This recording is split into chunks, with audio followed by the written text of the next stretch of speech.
Hello everyone, ito ang ating Jardinero Gardener Cleaner all around. Since uulan ngayon dito, so it's a best time for him to fertilize the seed, the grass.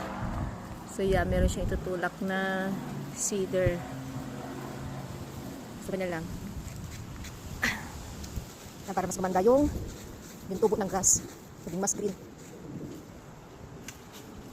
Eksakto ngayon uulan, so hindi na namin kailangan diligan pa. Yung ulan na yung magdidilig mamaya later. Parang naglalaro lang. Ito yung ginagawa niya, binabantayan niya yung lawn. Everyday nagbubunot siya ng dandelions.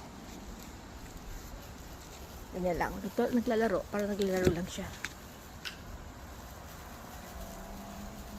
So, ano yan? Corner-corner lang? Boss? Oh.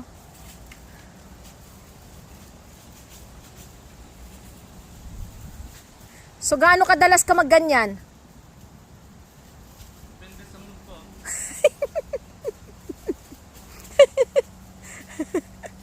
Boss, ano pong purpose ng paggawa nyo niyan?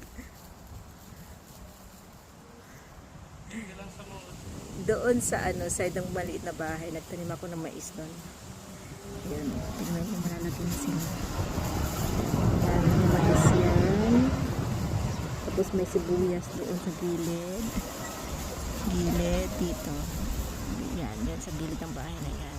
Diyan yung sibuyas, red onions. Effective po ba yan, boss?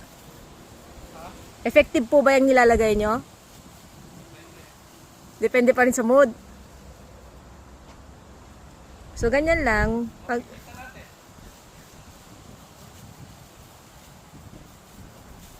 Pabalik-balik lang. Tapos may mais din dito. Ewan ko kung mabubuhay kasi ang hirap tanggalin itong this one, namumulaklak to eh. Eto, namumulaklak to. Tinanggal ko na last year pero tumubo ulit. Tapos, eto flowering plant din to. Galing ata kay Ate Rose ito. Yan. So, nabuhay ulit. Ganyan din. So, may mais din dito. 20 seeds ang pinatubo kong mais. Maganda kasi sa side na to kasi maaraw. Dito ang tutok ng araw. Tapos ito rin, galing din kay Ate Rose ito. Tapos ito, katatanim ko lang din kanina, galing din kay Ate Rose. So, namumulaklak din yan. Nabuhay sila ulit. Naiwan lang sa vase, tapos biglang tumubo, mais. So, I planted 20 seeds. Para may pang bulalo. Tapos pang snacks.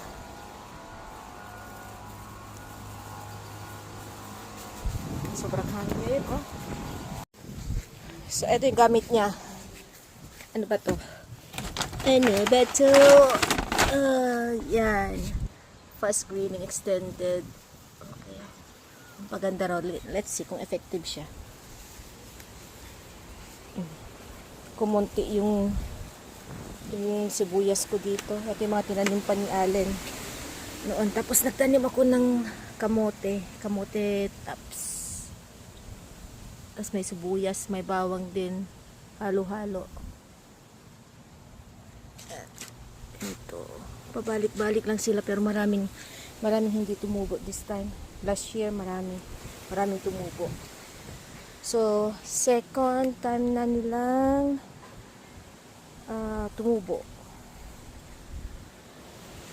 Ang ganda ng punong to. Dito ako na-inlove sa punong ito. Kasi malilim siya. Pero, kapag magpo-fall na, talagang fall ka din. Kasi dami mong pupulutin damo. Nakakasira din sa grass pag hindi mo pinurot ka agad yung dried leaves. Ganyan siya. Ang ganda. My favorite spot. Tambayan. Mas malamig yung hangin. Kahit maaraw dun sa gazebo, malamig pa rin yung hangin.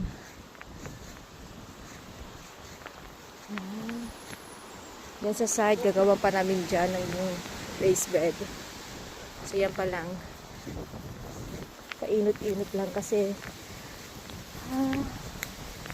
ang bagal, ang tagal maghintay ng mga seeds. Sa panganay. Exercise ka din, anak ko. Ang ganda na exercise ni dad mo. Pag nagutom, gutom ulit. Pag napagod. Kaso Ilocano nak eh. Sa harap, nakasando lang ako, oh. Lipat daw kami sa harap.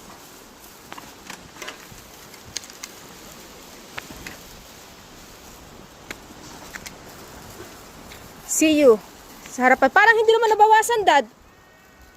Sure ka na gaano siya? Parang hindi nabawasan.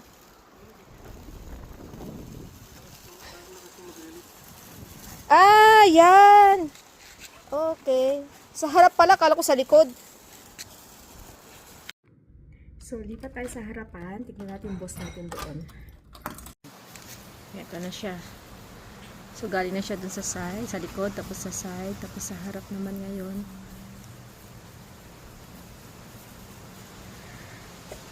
Ay, hatching.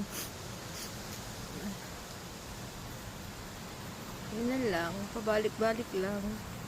Hanggang sa maubos yung laman ng consider niya, tapos feeder ba tawag dyan? Ewan, basta yun.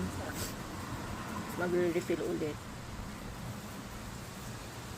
Tignan lang natin kung gaano ka-effective yung fertilizer na yan.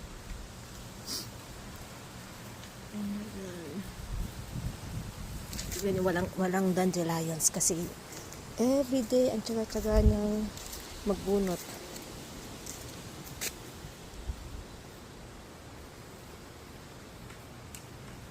Bukas, garbage pick up.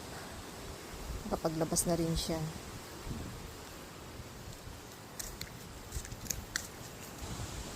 Tama na dyan, dad. Dito na, oh. Yung mga anak mo, oh, nandun, oh. Best friend.